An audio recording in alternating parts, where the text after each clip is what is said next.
So it is currently 4:40 on Sunday, December 4th, a few days after my 25th birthday. And this is technically not a midnight rambling, but it was an idea that sparked in my head, and I just thought maybe it might make for a interesting new segment, so to speak. It's somewhat inspired by Never Been Kissed when they're thinking about prom themes and they're talking about famous couples throughout history. So I was thinking about some of the famous couples throughout history and how they're kind of bullshit. And so that's the theme of this segment. And in order to not take up too much time, I've decided to narrow it down to just two for now, and then depending on how things go and whatnot, it might become a regular segment on my page. So, starting off with probably the most famous love story ever told, Romeo and Juliet, of course. But I call bullshit. First of all, they're what, like 15, and they meet and fall in love at a ball, which, if I'm not mistaken, Romeo was supposedly like in love with another Capulet, which I think is one of Juliet's cousins or something, like before he even attended the ball. And then he like falls in love with Juliet all of a sudden. Like, I'm pretty sure that's called infatuation, and I'm pretty sure it's also called like raging teenage hormones. Anyway, so they fall in love, they dance, whatever, and then like they decide to get married after knowing each other for, I don't know, what, 5 minutes? Good choice, because those kind of relationships are really long lasting. It's totally gonna last forever. It's usually how it goes. So then she was supposed to marry Paris, so now she's got to figure out like a way out of the marriage. So naturally, the best decision that comes to mind is, of course, to go to the friar and get a drug that puts her into a death-like coma. Here's the thing. If you don't seem to care that your family is going to go through a lot of grief over your death, then perhaps skip that whole part and just run off with Romeo, because that's what you were planning on doing anyway, and don't take a chance on a messenger who clearly didn't make it to Romeo because he thinks that you're dead. Romeo, of course, sees Juliet supposedly dead, and he can't live with his wife of 2 days, without his wife of 2 days, and so he decides to kill himself at the sight of her supposedly dead. Well, first of all, Romeo, I realize that, like, you're in love, but grow a pair, maybe? Because it's just a girl, and maybe you should just suck it up a little bit, because you're 15, or whatever, and you can probably find another girl. It's definitely not the end of the world. But anyway, he decides to kill himself, and then like, oh no, Juliet's alive, and now you're dead because you're stupid, and now there's no hope for you. So Juliet decides, oh no, like, what's the point of living? Because now you're dead, so she decides to kill herself too. And it's like, again, I get it. You're digging Romeo. It's pretty cute. There's this whole, like, forbidden love thing or whatever. It's pretty appealing. He probably took your V card, probably feeling extra lovey towards him, but you're 15. Like, there's definitely other guys out there. You can, like, totally, cry about it for a little bit, and then, just move on. It's probably best. But no, she dies, and that's it. That's the end of Romeo and Juliet. And, like, yeah, I guess some good comes of it because there's no more feuding, but it's like, really? Did you really have to die for that to happen? Like, probably not.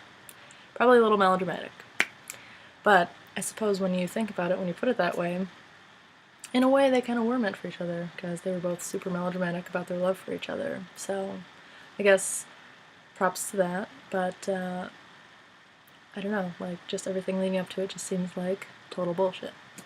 Then there is Ross and Rachel,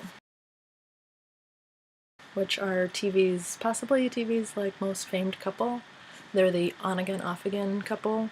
I don't know, again, I just have to say bullshit, I guess.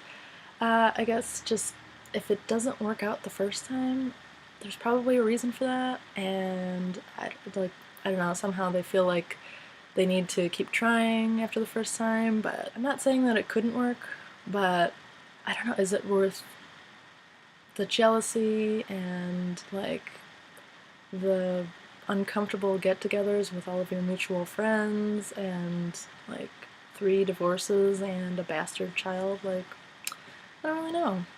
But I guess for Ross and Rachel, like, it kind of ended up working in their favor, but just there was so much like leading up to it that I don't know.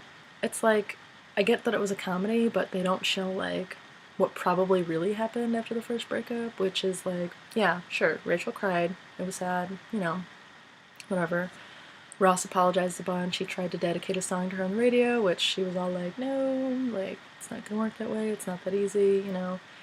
That's probably a little bit believable, but like, she probably was also crying like every day for like a really long time in the fetal position. She was probably like super anxious because she thought she'd never be able to love again or nobody would love her again. And Ross probably felt a little bit guilty at first, but probably really didn't realize how much he like lost until she moved on to the next person. So, somewhere down the road, they decide that it's probably a good idea to like maybe give it another shot. But like they haven't talked about any of the hurt and pain that either of them went through, so like Ross thinks that, you know, like he hasn't done anything wrong, and perhaps Rachel has come to realize that, you know, finally, like, that he didn't do anything wrong, and Rachel's all like, he's probably changed, and, you know, he probably has changed, but she's still, like, I don't know, like, Ross probably resents that he still is seen as a cheater in her eyes. So, boom, they break up because nobody's talked about it. And guess what? Lesson learned, like, this is why we have to communicate with each other. Because, like, you can't understand each other if you hold it all in for all that time. So, lesson learned. But not really, because then Ross is going to get married. And Rachel decides to wait until like the last possible minute and fly out to London and be like, hey, guess what? I love you. And I know you're getting married, but I love you.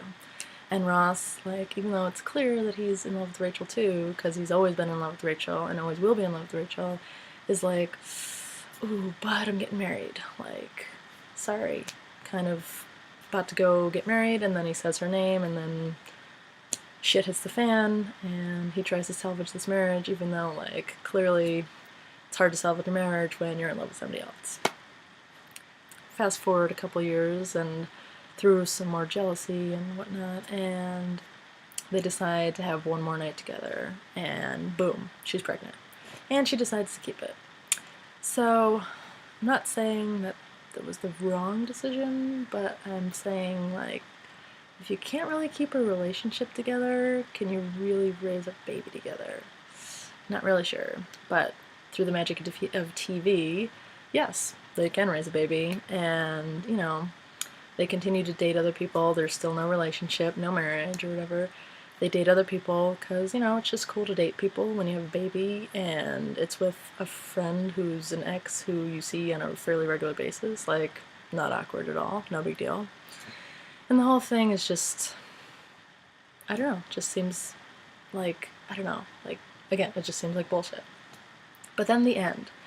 This is the end, like in Romeo and Juliet, the end, you know, I guess, like I said, it works out, they're both melodramatic.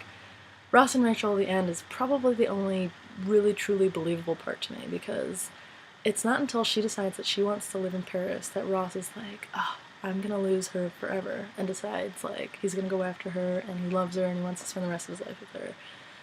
Like, that's the only believable part, because, unfortunately, as sad as it is, and as much as it sucks, sometimes, like, it's those extreme situations that make us realize things like that. And that's, like, truly believable. Like, I truly believe that that could have happened.